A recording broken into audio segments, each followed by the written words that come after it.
Thank you very much. And thank you, Journey. The first time that I ever saw Annette Bening in a movie was Grifter. And she knocked my socks off, and I bet that all of you, whoever in this room saw the movie, she did the same for you. Yeah, I've watched it many, many times just to enjoy her delicious, naughty spitfire of a performance. When she appeared, you knew that something new was afoot. That this sprite with hair that looked like she'd stuck her fingers into an electric socket, perfect for the role, Annette, she would open up characters, women characters, that we really hadn't seen before. And once I found her, I couldn't think of missing a performance, of missing a show. American Beauty, oh my God. Being Julie, yeah, Kids Are All Right. 20th Century Woman, Nyad. Diane Nyad is here tonight, by the way. Yeah.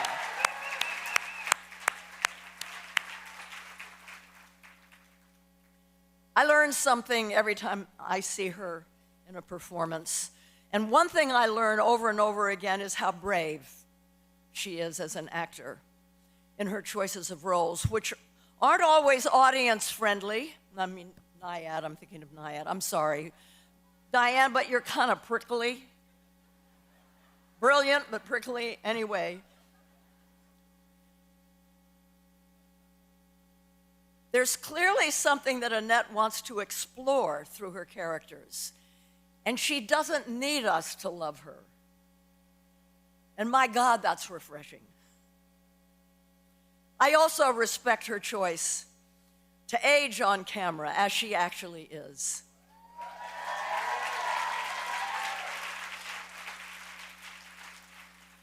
May her bravery metastasize throughout this town, which seems so scared of the very things that bring depth and wisdom.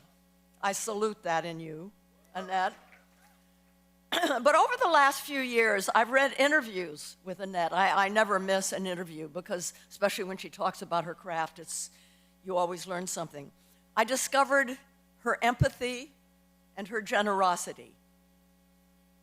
Our industry is suffering. We all know that. I'm sure, like me, you know people who they're looking for new ways to earn a living. They've lost their apartment. They've lost their house. They have no more health insurance and are wondering whether it will ever be possible to live a middle-class life as a worker in the entertainment industry.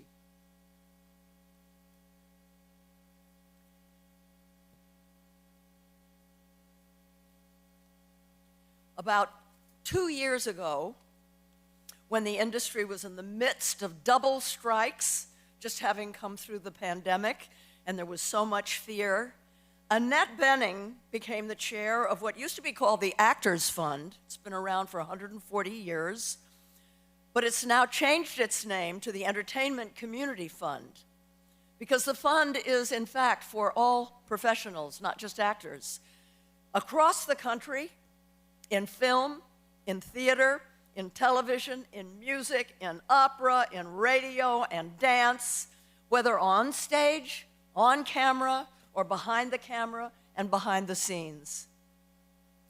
Annette understands this is a hard business to make a living in. It's a seasonal business. You got a job, the job's over and you don't have a job.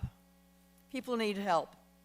Many institutions and individuals give to the community fund, and it's grown a lot. She's taken over something that's become humongous. The Motion Picture Academy has given millions to the Entertainment Community Fund. The Writers Guild, showrunners, and individuals. Do you know that from March 2020 to April 23, at the height of the pandemic, and then the strikes, the Community Fund gave out over $30 million. Yeah.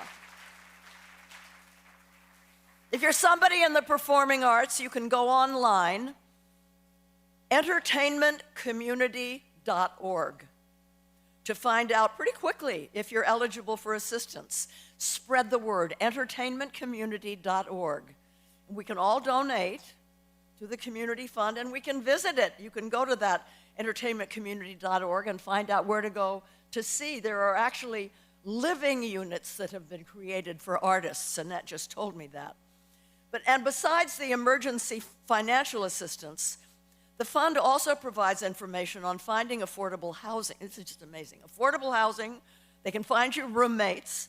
There's a career transition program, mental health counseling, crisis counseling, rehabilitation, healthcare services, and because our healthcare is tied to our jobs, if you don't earn a certain amount of money, you lose your health insurance, which is disgusting. So the fund helps us find new insurance that we can actually keep. And Annette is the mother hen that sits over this incredible nest and makes sure that it acts efficiently. It's a real mechanism for helping our people. Oh, and by the way, she also helped raise the funds and support for the Motion Picture Academy Museum, because she thinks that it's obscene that this town didn't have a museum that showed the history of our industry. And I don't know if all of you, how many of you have been to the Academy Museum? Okay, good. Good. For those of you who haven't, I encourage you to go. It's a wonderful place. It's really fun. The restaurant is fantastic. I take all my out-of-town friends there, and they absolutely love it. Why is that funny?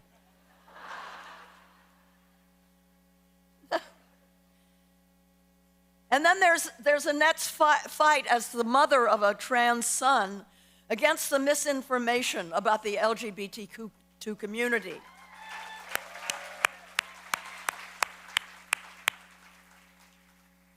And about the transphobia that has become rampant, especially in this election year.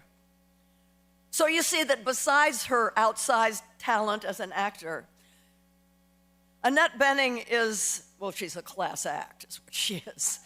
She's a woman with extraordinary empathy and compassion and willingness to use her considerable professional heft to help our industry and its workers, all of our workers. Let's take a look at this video. I proudly present the Jane Fonda Humanitarian Award to Annette Bening.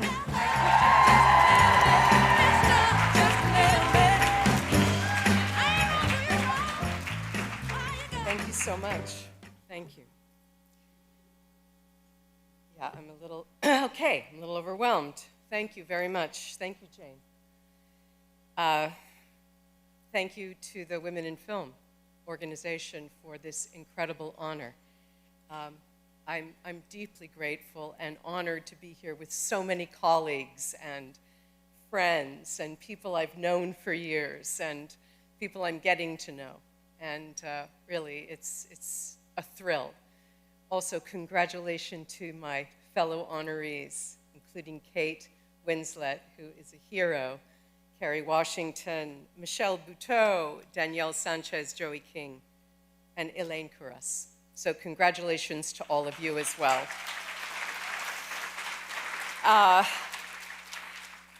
I'm not going to talk too much about the Entertainment Community Fund because Jane was kind enough to do it for me. Wow. Thank you so much, Jane. We are there for everyone in the entertainment business. And Keith McNutt and Tennille Carter are here tonight, two great staff members from the Entertainment Community Fund. Those are the people that really do the day in, day out work to support us, all of us in show business. It has a high rating on Charity Navigator. I mean, it's well run. You know what I'm saying? So when you give your money or when you need help, you know you're going to the right place. So I'm going to take you back a little bit. When I was going to Mesa Community College in the late 70s, a kind of extraordinary person came to the campus to speak. Can you guess who that might have been? It was Jane Fonda.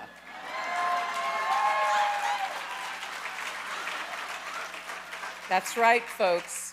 Mesa Community College. Her hair was down to her ass. She was amazing. She was there, you were there, Jane, to campaign for Tom Hayden, who was running for office. Well, I was stunned. I was a theater student doing Bertolt Brecht, and I had no idea who Bertolt Brecht was. But I guess that's why I was going to community college. So at the same time, Jane was appearing on the big screen. This was during the time of one of her great movies, Coming Home.